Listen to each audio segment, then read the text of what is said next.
एक सुंदर गांव में एक बुद्धिमान नारी रहती थी। उसका नाम था लीला। वह गांव की सभी समस्याओं का समाधान निकालती थी और लोगों की मदद करती थी। गांव के लोग उसे बहुत सम्मान देते थे। एक दिन गांव में एक प्रसिद्ध ऋषि आए। उनका नाम था आनंद। ऋषि ने गांव में शांति और प्रसन्नता देखकर लीला की प्रशंसा की। उन्होंने कहा, हे लीला, तुमने इस गांव को बहुत खुशहाल बनाया है। तुम्हारी बुद्धि और करुणा से लोग बहुत लाभान्वित हुए हैं। लीला ने विनम्रता से कहा, महात्मा, यह मेरा कोई विशेष गुण नहीं है। मैंने भी जीवन में बहुत संघर्ष किया है। मैंने देखा है कि दुख और सुख जीवन का हिस्सा है। हमें इन दोनों का सामना करने की शक्ति होनी चाहिए। ऋषि ने कहा, तुम्हारी बात सही है, लीला। जीवन में उतार चढ़ाव आते रहते हैं। महत्वपूर्ण यह है कि हम इन परिस्थितियों से कैसे निपटते हैं। हमें धैर्य और शांति बनाए रखनी चाहिए। लीला ने पूछा, महात्मा, आप जीवन में क्या सीखे हैं? ऋषि ने मुस्कुराते हुए कहा, मैंने सीखा है कि क्रोध और लोभ मन को अंधा बना देते हैं। हमें इनसे दूर रहना चाहिए। हमें दूसरों की मदद करनी चाहिए और हमेशा सत्य का मार्ग अपनाना चाहिए। लीला ने कहा, महात्मा, आपकी बातें बहुत सार्थक हैं।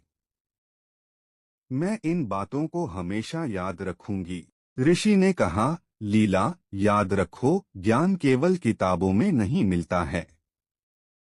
यह जीवन के अनुभवों से भी सीखा जा सकता है। हर व्यक्ति के पास कुछ न कुछ। विक्रम एक प्रतिभाशाली युवक था। पढ़ाई में अव्वल, खेलों में दक्ष और कला में रुचि रखने वाला।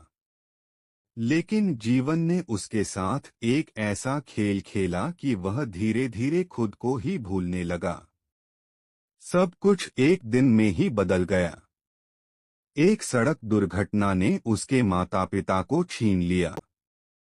अकेलापन उसे घेरने लगा। घर जो कभी खुशियों का घर था, अब एक खालीपन सा लगने लगा। दोस्तों के साथ खेलने का मन नहीं करता था। पढ़ाई में मन नहीं लगता था। दुनिया से कटने लगा। दिन भर अपने कमरे में बंद रहता। खिड़की से बाहर झांकता, लेकिन दुनिया धुंधली सी दिखती। लोग आते जाते, हंसते खेलते, लेकिन उसके लिए सब कुछ बेजान सा लगता। खाने पीने में भी रुचि नहीं रही। शरीर दुर्बल होता जा रहा था। एक दिन उसके पड़ोसी ने उसे देखा। उनकी चिंता बढ़ गई। उन्होंने समझाया, विक्रम, इस तरह से जीवन व्यर्थ नहीं जाएगा। तुम्हारे माता पिता भी यही चाहते होंगे कि तुम खुश रहो। विक्रम ने सिर झुका लिया। उसे पता था कि वह गलत कर रहा है, लेकिन खुद को संभाल नहीं पा रहा था। पड़ोसी ने उसे एक पुस्तकालय में ले गए। वहां किताबों की दुनिया ने उसे एक नया रास्ता दिखाया। उसने साहित्य पढ़ना शुरू किया। कवियों की रचनाओं ने उसके मन को छुआ। लेखकों के विचारों ने उसे सोचने पर मजबूर किया। धीरे धीरे उसे जीवन का एक नया अर्थ दिखने लगा। उसने महसूस किया कि वह अकेला नहीं है। दुनिया में भी ऐसे लोग हैं जिन्होंने दुख झेले हैं, लेकिन उन्होंने जीवन से हार नहीं मानी। उन्होंने अपने दुखों को अपनी ताकत बनाया। उसने खुद को साहित्य की दुनिया में खो दिया। लिखना शुरू किया। अपने दुखों को शब्दों में ढालने लगा। धीरे धीरे उसके अंदर एक नई ऊर्जा का संचार हुआ।